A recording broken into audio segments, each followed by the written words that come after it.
میں لیاقت علی کو اچھی طرح سے جانتا ہوں۔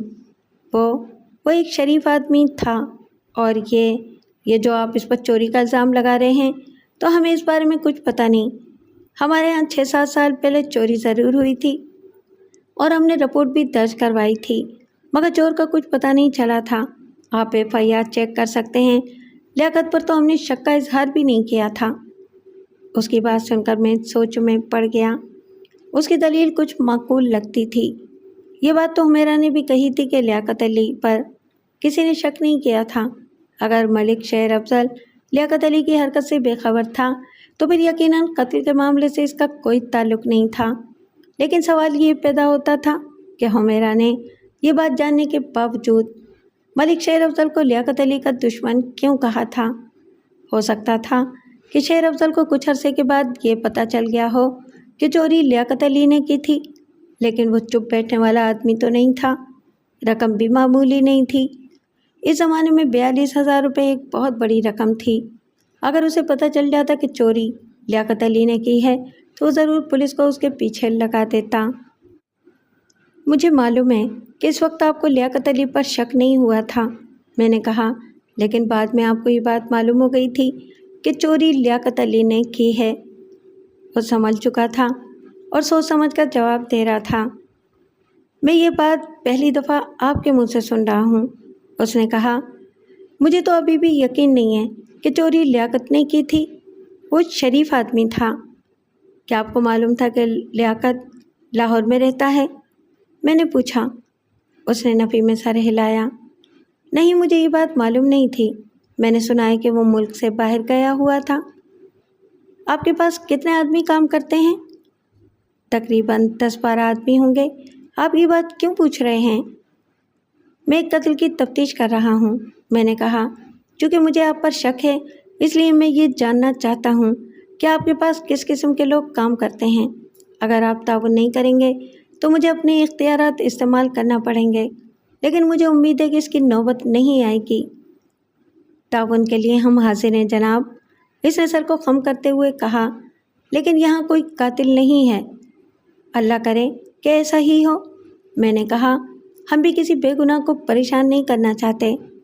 آپ مجھے اپنے ملازموں کی ایک فہرست بنا کر دے دیں، مزدور سے لے کے مینیجر تک، گھریلو ملازموں سمیت۔ اس کے چہرے پر تھوڑی سی ناگواری ظاہر ہوئی، تاہم وہ اٹھ کر اپنے مینیجر کے پاس گیا اور 15 آدمیوں کی ایک فہرست بنوا کر میرے حوالے کر دی۔ لیں جناب، یہ ہمارے ملازموں کی فہرست ہے۔ یہ آخری 3 گھریلو ملازم ہیں، ایک ڈرائیور ہے اور 2 اوبر کے کام کرتے ہیں۔ میں آپ کے ملازموں سے ایک 2 سوال کرنا چاہتا ہوں، میں نے کہا۔ سب کو یہاں بلا لیں۔ میں نے محسوس کیا کہ اس کے چہرے پر ایک بار پھر الجھن نمودار ہو گئی تھی۔ اس وقت تو بہت مشکل ہے جناب، وہ خوش اخلاق نظر آنے کی کوشش کرتے ہوئے بولا۔ سارے یہاں موجود بھی نہیں ہیں اور کام اس وقت بہت زیادہ ہے۔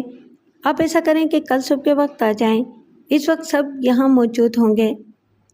میں اسے کوئی موقع دینا نہیں چاہتا تھا۔ وہ اس مہلت سے فائدہ اٹھاتے ہوئے سب کو ایک جیسا بیان رٹا سکتا تھا۔ کل مجھے فرصت نہیں ہے، میں نے چالاکی سے کہا۔ آپ فکر نہ کریں، میں آپ کا زیادہ وقت ضائع نہیں کروں گا۔ یوں تو میں ان سب کو تھانے میں بھی حاضر کرا سکتا ہوں، لیکن یہ اچھا نہیں لگتا۔ آپ عزت دار آدمی ہیں اور ویسے بھی اپنی برادری سے تعلق رکھتے ہیں۔ ذرا سی رسمی کارروائی ہے، چند منٹوں میں ختم ہو جائے گی۔ وہ الجھن میں پڑ گیا۔ وہ تھوڑا بہت قانون بھی سمجھتا تھا اور چاہتا تھا کہ خوش اسلوبی سے معاملہ نمٹ جائے۔ میرے اصرار پر اس نے تمام ملازموں کو وہاں جمع کر لیا۔ ان کی تعداد 10 یا 11 تھی۔ 3 دفتر میں کام کرنے والے کلرک تھے، ایک مینیجر تھا اور باقی گودام میں کام کرنے والے آدمی تھے۔ دفتر کے ساتھ ایک اور کمرہ تھا جو غالباً بیٹھک کے طور پر استعمال ہوتا تھا۔ اس کا ایک دروازہ بغلی گلی میں کھلتا تھا۔ میں نے ان 11 ملازمین کو ASI کے سپرد کیا اور خود بیٹھک میں جا بیٹھا۔ ASI کو میں نے ہدایت کر دی کہ ان لوگوں کو آپس میں بات چیت نہ کرنے دے اور باری باری انہیں میرے کمرے میں بھیجتا جائے۔ ملک شیر افضل نے بھی میرے پاس بیٹھنے کی کوشش کی،